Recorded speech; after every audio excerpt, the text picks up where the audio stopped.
Alrighty, guys. So this is our second meeting, and I'm here by myself, which I expected. It's okay. It's all good.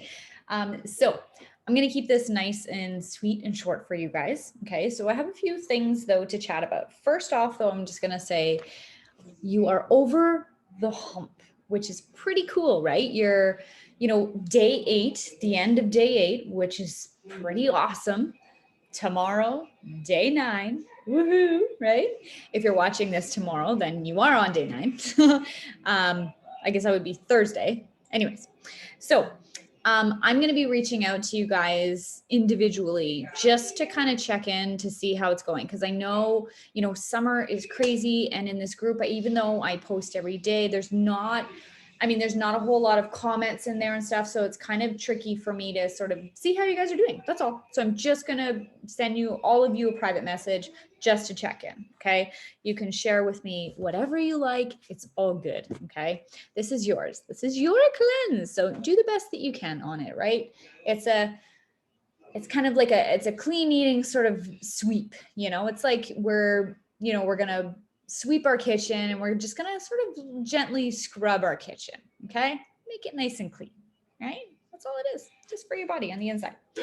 So the thing I'm going to chat about tonight is just some simple things, is our relationship with food, and then a little bit about our kind of sort of history or our senses and how they relate to food, and how we can relearn to live in harmony that way and be in tune with what our body is needing as far as food and all of that. Okay. So the first section is simply questions. So what I invite you to do for this part is get a piece of paper and a pen, write down the question that you guys hear and explore it. So this is introspective stuff. Explore the question. This is about getting to know you, because the only way that you can learn and sort of grow is to jump back into your body, to tap into you, to relearn about you. There's so much out there, so much with, internet, or so many resources. There's so much out there, right? And you can easily get off track. You can easily feel fogged, not have any idea what to do, right? But really, we know intrinsically, we know our ancestors have done it for years and years and years. So we know, but this is the age of distractions, which is pretty tricky, but it doesn't mean that we can't pop out of it and relearn and be aware and kind of wake up to ourselves again. So here are the questions. Okay. First question is, do you use food to make yourself feel better?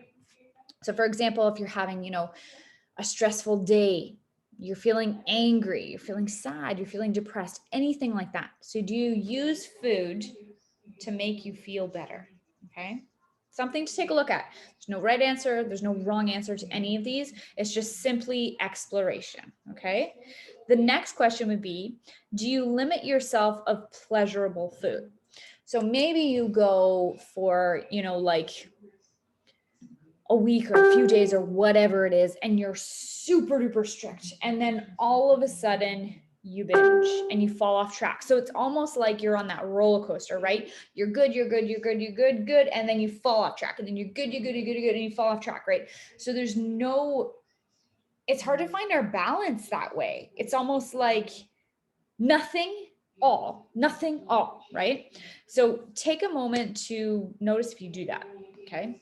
Again, not good or bad, just simply getting to know you again. Okay. So the next question is, do you hide when you eat? And so you might think, well, hide when you eat? What do you mean? Go in the closet and eat? Well, maybe. Some people actually hide foods around the house, right? Or let's say you're at, a party or something like that, and there's a lot of really good stuff, but you don't want to eat it in front of people, right? You don't want this sort of image that we get of ourselves and maybe of others that, we're not feeling good or whatever, feeling good about ourselves or whatever. We're just completely disconnected. But then when you go home, that's when you like really explore and you really binge, let's say. So that might be one sort of instance where you hide. Might also be, you're in a house and you're living with other people and you hear somebody come around the corner. So you quickly put it in your mouth and quickly finish it. whatever it is, right? So do you hide? Do you make that sort of food something to feel shameful of in a way, right? So that's another question to explore. The next question is, do you eat the, and I'm going to do this, cookie, because that can be anything, cookie, cake, whatever. Do you eat that cookie thinking that you deserve it because you did a workout, right? Or I can eat this junk food and I'll just do a workout, okay? So we can't run off a poor diet. What's fueling in our body needs to be that nice clean fuel, right?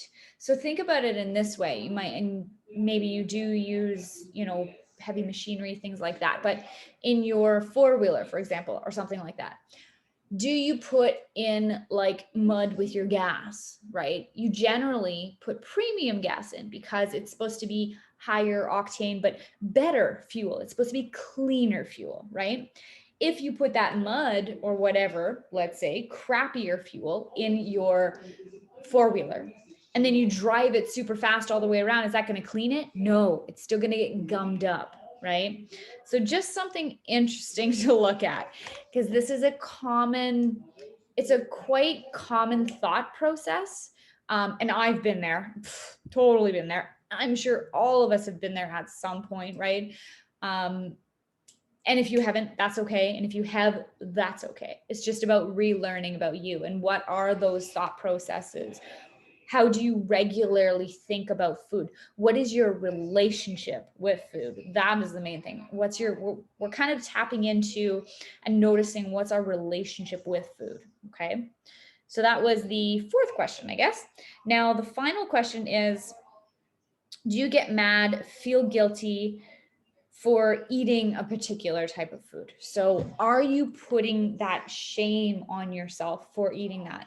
And I hear this a lot. It is super common. And again, used to be there. Now I'm finding that I accept, and I find the balance and the flow, but it takes a long time to get there. It's not an overnight bam, wham, bam thing. It's a really, really tricky thing, right? So for example, do you have that ice cream, but then afterwards feel like crap for doing it, right? Maybe say, like, who knows? Maybe you have this negative thought pattern that just continues to go through. Oh, why would you do that? Now you just wrecked everything you did. You're going to gain 2 pounds tomorrow. You're going to this, and it just starts to like, hamster wheel on and on and on and on and on, right?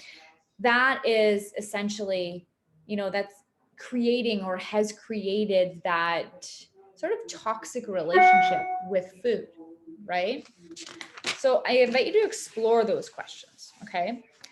The experiences that we get after food is also the nourishment we get from food, okay? So when you eat like a poutine, for example, how do you feel afterwards, right? You might feel tired. You might feel foggy minded. That's a common thing, right? You might feel sluggish. You might feel sad. You might feel guilty. There's so many things, right? So that's the nourishment that you're putting in your body. You're putting that energetic nourishment, that sort of emotional state within you, right? You might have heard your parents say, treat someone the way you want to be treated, right? But then in turn, do you treat yourself that way? You should be treating yourself that way as well. Same goes with food, right? So instead, when you eat strawberries, you might feel lighter, you might feel energized, you might feel clear, you might feel ready to move. That's the nourishment that you're giving your body. And the really tricky part is that, a lot of us, we might know this, but we seem to get almost stuck in this rabbit hole, or stuck in this state of, okay, well, how can I change that? Right? There are so many layers to it. I use my hands a lot, sorry guys. There are so many layers to it, right? So we can be stuck in this sort of depressive emotional state, and that's what we've done through all of our life, and that's how we know to live and to be, and to change that is huge. But it can be it can start with very, very small things. So at the end of this little message here, or this little webinar, let's say, I'm going to give you a couple of hows. How can we begin that, right? First off, though, you're doing it right now. You've decided you're going to do a cleanse. Whether you're completing it 100%, 80%, whatever, you're still bringing in that awareness, which is amazing. So you should give yourself a pat on the back for that, because that is super awesome. Okay. I just have a call, so I'm just going to make sure that it stops. It's my daughter, and she's downstairs, and that's hilarious. And I'm upstairs. Okay, back at it. So if we simply pay attention to how we feel after we eat, right? If we notice, we'll pay attention, we'll notice the senses on our tongue, we'll notice the senses of, how this food looks, how this food feels, right? If we pay attention to that, then we'll begin to learn what the body needs, okay? What we like as well. So if we take a look back when we didn't have any of the electronics, we didn't have any of that stuff to distract us, okay? We lived off the land, right? Ancestors who did that. Yes, it is a completely different time. Agreed. We have a whole new set of challenges. Back then, they had challenges for sure. But they didn't count calories. They didn't count their macros. They didn't even step on a scale. What's a scale? To check your weight, right? So how did everyone stay regulated? First off, movement. We moved a lot more, right? But we had the balance of, you would move and you would build, and then you would take a break and things like that, right? So you had a really nice balance, but we knew how to survive. We knew how to just be, and we knew how to thrive by using our senses, okay? By moving through nature. So if our body, in each season, things are ready, and they're ready to eat for a reason. It's nature, which nature is pretty darn cool. Now it's so tricky. But back then, we would know by our senses if it was good for us or if it wasn't good for us. We can get very sort of disillusioned, let's say, with tastes and with our senses. So I'm going to give you a little example here. You eat sweet, okay? You continue to eat sweet, lots and lots of sweets all the time. You build a tolerance to that sweet taste, right? If you think about, an alcoholic, a drug addict, things like that, they build a tolerance to that substance. Same goes for our tastes. We build a tolerance to sweet. So let's say I've built this big tolerance to sweet, and I have this extremely rich, sweet tasting thing, and it doesn't taste sweet to me anymore. We need more sweet, more and more and more, to sort of get that hit, let's say, right? To satiate our sweet tooth, right? But, my friend beside me has that piece of cake and is like, whoa, like that's way too sweet, because they are more sensitive to sweet because they don't get sweet in excess. Okay. This tends to be an era, or the Western world, let's say, where we get too much sweet, too much salty, and maybe too much sour, right? But we don't get a whole lot of astringency, and that might come from a lot of greens. There's also astringency in quite a few berries, and different foods as well. And bitter, we don't get a whole lot of bitter. Bitter, astringency, those are air more type foods that we need, right? We need that to sort of dry up all of that excess, like sludge, fat, whatever you want to call it, toxins, everything inside of us, right? We really need to have all 6 of those tastes every day when we eat. And you might be like, well, how the hell can I do that, right? Stick with me. I'll help you out. I promise. Check out the webinar that I posted into the group on the tongue and the 6 tastes. I talk about that a little bit in there as well. And I believe in that one that I name a couple of foods that fall under each sort of category. But that's, that's more stuff to come on the way. you decide to stick with me, because I'm going to chat with you guys a little bit too on the last meeting, or no, probably not on the meeting. I'll probably throw it into the group, but about continuation, continuing that journey towards awareness, towards health through food, towards learning all of these Ayurvedic practices to help you just feel better. We just want to feel better, right? We want to feel good. We really do. Yeah. So that was about it that I sort of wanted to say along the lines of, our tastes, our relationship with food, a little bit about the senses. So I kind of elaborate just a little bit more on the senses, that our tongue is like that power sense that can help us out with what we need, with what our body needs, right? But it can get distracted or fogged up, coated, when we get excess of something. So here's a fun little trick. Rub your tongue, no food in your mouth, rub your tongue on the roof of your mouth, okay? And notice what you taste. You might not even be sure at first. You might be like, I don't even know what something really astringent tastes like. I don't really know what something really bitter tastes like, or pungent. Pungent is spicy. Sour, salty, sweet, right? Astringent is a little bit more, astringent and bitter, personally, I find quite close. I found them both to be, astringent is a little more like a green banana. That would be a little bit more astringent.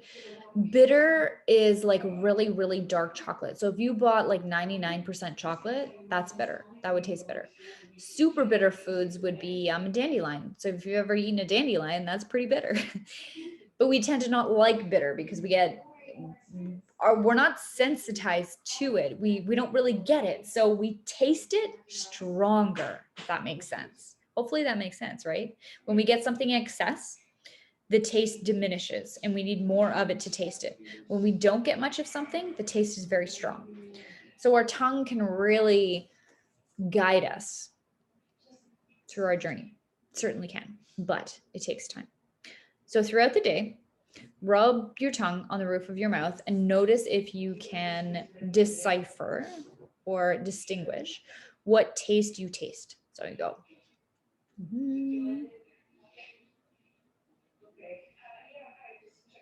And I actually taste a little bit of sour. So at the back of my throat, I can kind of feel that little puckery, right? So I've had a little bit extra sour today, okay? That is also said to be the flavor or the taste, the composition, what's going on in your blood as well, which is interesting. So sour would be more acidic.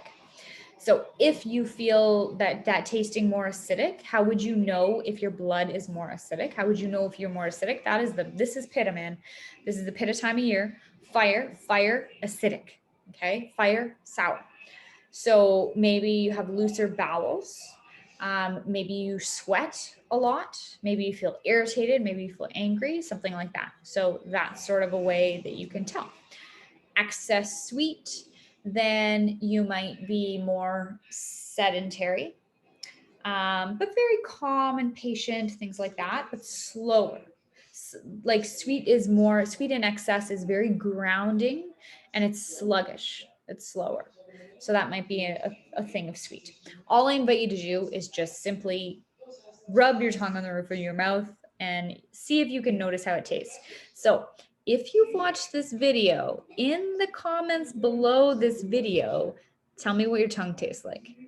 See if you got this far. Okay, so now, how can we relearn, or what can we do to relearn, to kind of open ourselves back up to all of this? Okay, so number one, in no particular graded order, let's say, eat undistracted. And who's guilty for this? We all are, right? Don't eat while you're on your phone, while you're watching a movie, while you're working, whatever, things like that, right? Eat in nature is a great way to eat, or eat sitting at the table with your family, being social, right? Notice when you're eating. So another one eat undistracted. Number 2, eat slower. Take your time. Notice if your first bite tastes like your 5th bite. By the 5th bite, more bites, it's going to start to taste a little different.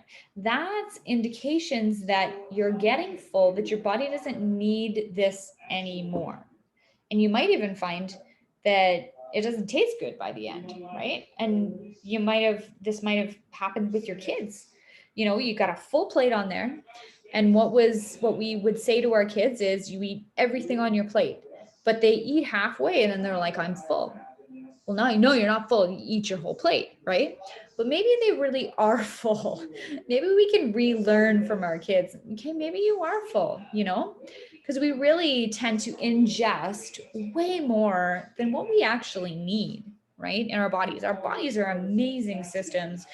You know, they get what they need, they self-regulate, they can tell us so much, but we kind of get fogged up and we lose that intuition, right? So eat slower.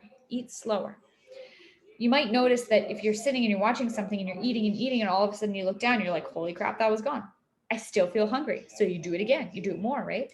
When you're distracted, it's said that those connections are kind of cut off and sort of lost. So I don't know when I'm full until it's way too late, right? So that comes into number 3. Be aware. Look at your food. Prepare your own food, which you're doing on this cleanse, right? Eat with your hands for something different. Oh, I know your hands will get dirty, but that could be fun, right? So be aware. Look at your food. Smell your food. Eat your food. What did your food taste like? Where did your food come from? You know, kind of, oh, I'm a little bit fogged up. Okay, I think I'm good. So do that. Be a little bit more aware, okay? So how can we become, this is sort of an extra piece to being more aware. How can we become more aware? How can we clear that fog out of the mind? And that's getting ourselves back into our body. Daily massage is a really great way to jump back into the body. So even just like kind of squishing your body, honestly, anywhere like that, just to wake yourself up. Doing that dry brushing. If you guys are doing the dry brushing, that's a great way to get back into the body. Sitting and doing any of those breathing and cooling practices that are in this group as well. That's a really great way to get back into the body. And then once we bring our awareness back in, it almost seems like all of those thoughts, all of those clouds that are in the sky that are fogging up, it almost seems like it's sort of clearing a little bit of space so that we can be, so that we have that space to be aware and to be awake, to get out of autopilot, right? How many times have you driven and then you're on your normal path and you're driving and then all of a sudden you realize, oh, how did I get here? Or you're supposed to go this way today, but you go your normal natural way, right? It's so common because our bodies, again, autopilot, they know what to do, right? They go on habits, they go on patterns, they go on repeats, right? So they know what to do. But when you break that pattern, that's when that transformation, that's when that change can happen. So are you on autopilot? Wake up. Did you stub your toe on that wall that's, always been there, but just that day you weren't paying attention, right? We fail to notice all of those nuances. We fail to notice all of the subtleties of life, essentially, when we're fogged up and when we're on autopilot.